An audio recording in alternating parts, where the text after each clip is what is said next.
You're listening to the Dibbly-Dobbly podcast. Remember to like, share, comment, subscribe, and click the bell to make sure you get the latest episodes of the podcast.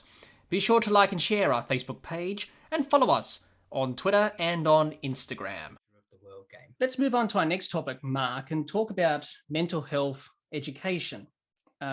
Education on mental health is important. As we mentioned earlier, it's important to recognize the signs or a decline in your own mental health or in someone else's mental health, Mark. Now, you go around the UK educating cricketers, cricket clubs, coaches, parents on mental health, and with opening up. And many international teams are providing education courses to their international players as well on mental health.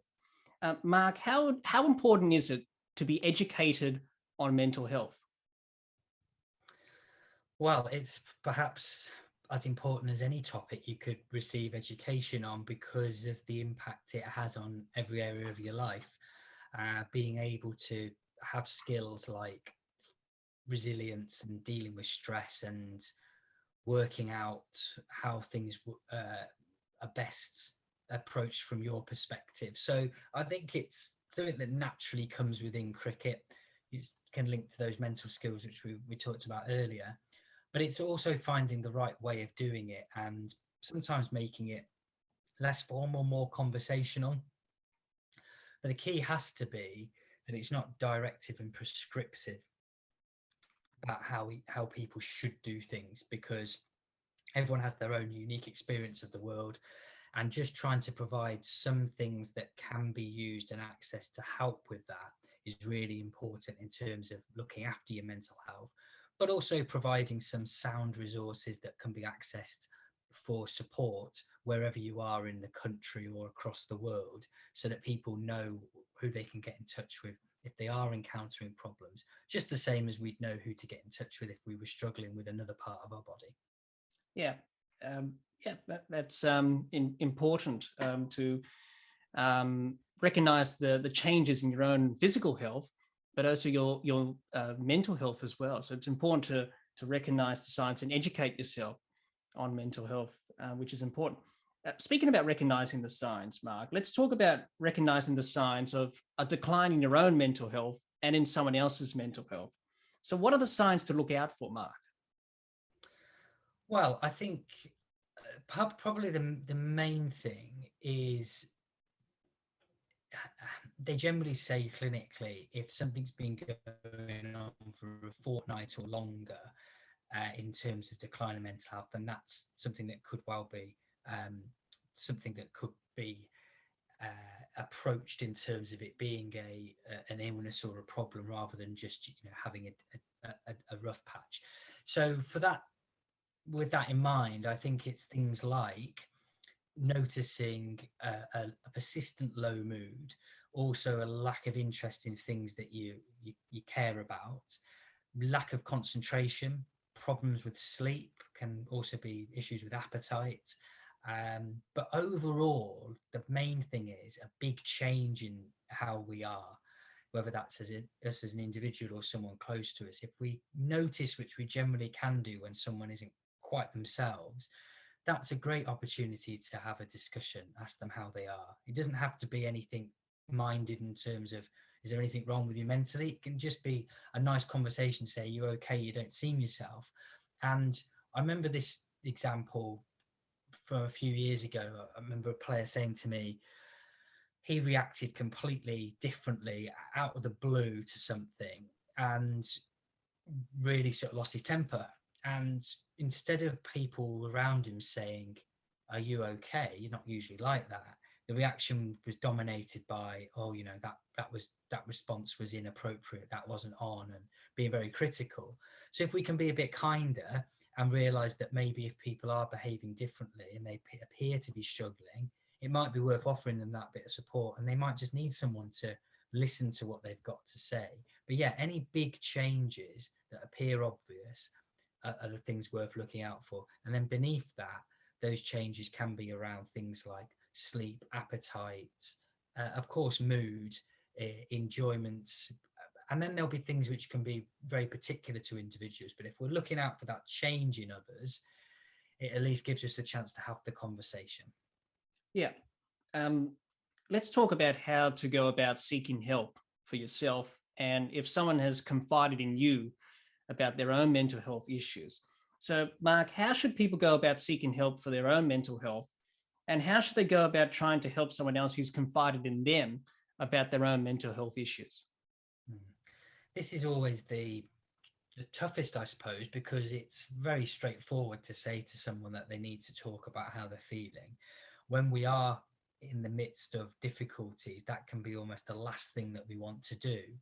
But if we can get people more used to talking about their thoughts and their emotions at an earlier stage, it hopefully isn't as daunting when there are issues and problems there. So within cricket clubs, communities, having more of a ethos of sharing, whether that be about how you feel the game's gone, how you feel you are in terms of your form, or things more personal, then that can be breaking down some of those barriers to people thinking, will they be heard? Is someone going to just misunderstand them or mock them even? So if we can do that more proactively earlier, but if we are in that position where we do feel like we are struggling, we recognize that something isn't quite right, but it's hard to speak about it. Seeing our mental health as we do our physical health is the most important thing, realizing that a doctor is there to help us mentally just as much as physically. In the UK with our NHS, the general practitioners that you go and see, they over half of their appointments are for problems with mental health. So people have this greater understanding of it now. In terms of helping someone who's confided in us, the most important thing I've found to remember is we don't need to fix it for them. We don't need to be the clinician who provides the solutions. Just listening genuinely, not providing advice, not providing solutions or ways to fix it, just listening and making them feel like they've been heard is a huge step. And then work with them to get them towards where that help would be. Practical offer of saying, would you like to maybe chat about this again next week? Would it help if we went for a cup of coffee and did this? Or when are you going to go and see the doctor? Because it does seem like you're not living your life the way you'd like to at the moment. These things are getting in the way of it. And anything practical along those lines, and be a gentle force to get them towards that. It could even be to offer them a lift to their doctors, or just to check in on them to see how it went and show that you care. Because I think what I found is, in my experience of having depression, is it tells you a lot of the time that no one cares, and that this is something which is just for you. So someone reminding you that actually they do care and they do have your interests at heart can just start to slowly but surely penetrate through that myth that your misguided thinking is giving you. Yeah. Yeah, those are pretty good tips. So for those listening or watching this episode, hopefully those tips can help you in terms of your mental health and well-being, and trying to seek help and help others, which is important. Speaking about education, there are many great organizations that can help you. And if this has raised any concerns about your own mental health and you need to seek some help, please seek help from the various organizations in your country available to you. There are so many good organizations in Australia that can help you, like Lifeline, 13 11 14, Headspace, Beyond Blue, Are You OK? The Resilience Project by Huving Cullenberg's pretty good. I'll leave a link to those in the description of this episode. Now, we may have some people watching or listening from the UK. Samaritans is one good organization that can help you. Any other organizations you can think of in the UK, Mark, that people who may be from the UK could use to help them with their mental health? Yeah, absolutely. Samaritans is a great shout. We've supported, ever since the beginning of Open Up Cricket, a charity called Calm. They're available online, calmzone.net, and their phone line is 0800 585858. And they do similar thing to the Samaritans in terms of providing someone to speak to when someone really needs it. And of course, out there as well, there's other things that have being there to support people such as Mind. But I'd say within the UK, checking out the NHS resources on mental health are very simple, straightforward, and can guide you towards where you can get the support that's needed. Yep. So we'll leave a link to all of those organizations in the description below, so you can check them out, and hopefully they can help you with your own mental health issues and well-being. Let's move on. Hi, everyone. If this discussion on mental health has raised any questions about your mental health and well-being, please seek help from the various organisations in your country.